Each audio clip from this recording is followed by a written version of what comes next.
its economy in a virtual free fall, Thailand received an emergency rescue loan from the International Monetary Fund. When that didn't work, the Thai government asked Washington for even more help. No one imagined that an economy as small as Thailand's could spark a global crisis. Thailand is a very small economy. It doesn't have a lot of links, and it's not exactly in your backyard. In any event, the U.S. chose not to intervene in Thailand, thinking it was not going to spill over. Why would it? The contagion effects were not apparent to anybody, not just the administration. I think they misjudged the situation. And probably because it was seen too much as a financial issue rather than an overall strategic issue. Global markets worried that other Asian countries might have similar hidden flaws. Like a classic run on the bank, money began to pull out of the entire region. They called it contagion. And at each stage, the crisis turned out to have a virulence, which became known as contagion, much greater than it had been anticipated. And what that really reflected was indeed globalization, was the way these economies had become locked together, and investors looked at emerging markets. They said there's a problem in Thailand, well then there's a problem in these other countries. And so each step of the crisis created these shock waves that carried on into the next.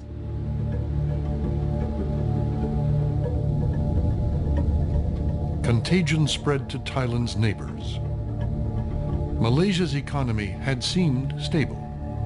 Suddenly, it too was facing relentless pressure from global markets. We have the currency going down and down and down, and we have the stock market doing the same. And we felt totally helpless. We feel that there is no way we can recover. So, I mean, the feeling is really very bad, very frightening.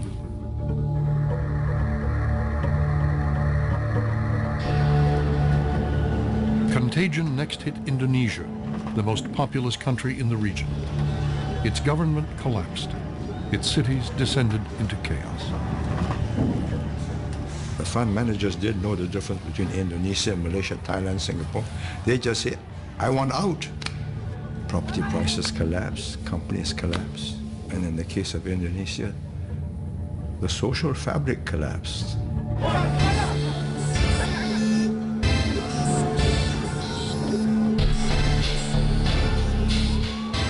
Churches have been burned, mosques have been attacked.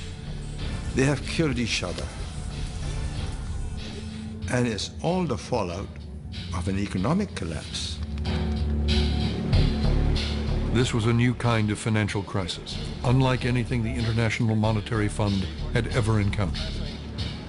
The IMF organized huge loans for Indonesia and other Asian nations, on the condition they cut government spending, raise interest rates, and eliminate corruption.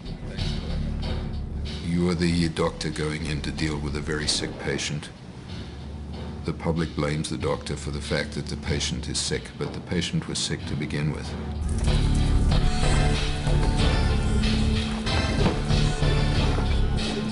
But these things are societally wrenching, and there are huge vested interests. And you wouldn't get into these crises if the vested interests weren't that important. That, I think, is one of the reasons why it takes political change to deal with a crisis as big as this. To some of the region's entrenched leaders, the IMF's conditions smacked of a new kind of colonialism. Presently, we see a well-planned effort to undermine the economies of all the ASEAN countries by destabilizing their currencies. In the old days, you need to conquer a country with military force, and then you can control that country. Today, it is not necessary at all. You can destabilize a country, make it poor, and then make it request for help. And for the help that is given, you gain control over the policies of a country. And when you gain control over the policies of a country, effectively, you have colonized that country. The market forces were simply too powerful for the IMF or any government to contain. In late 1997, contagion reached Korea, one of the most successful economies in the world.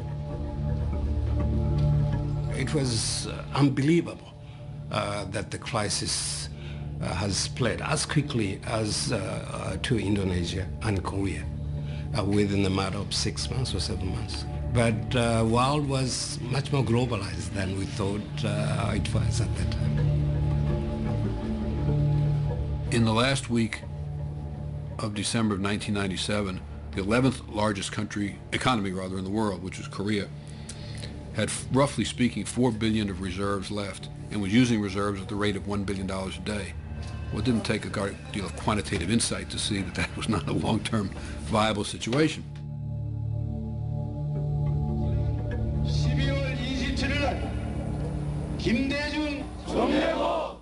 Korea had been misleading the world, claiming it had enough money to withstand the crisis.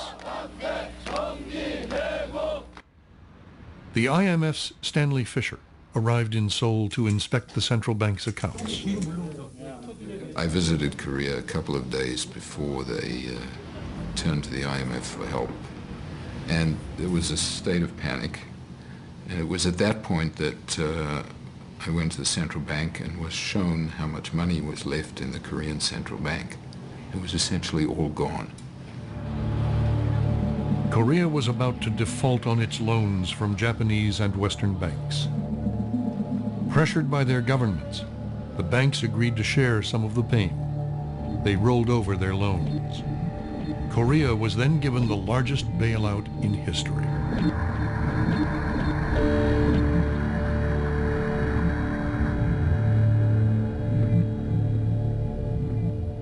If they had done that in Thailand, I think that they would have not only avoided some economic problems, but I think that the sense in Southeast Asia that the Americans were really on the side of putting things right would have been stronger.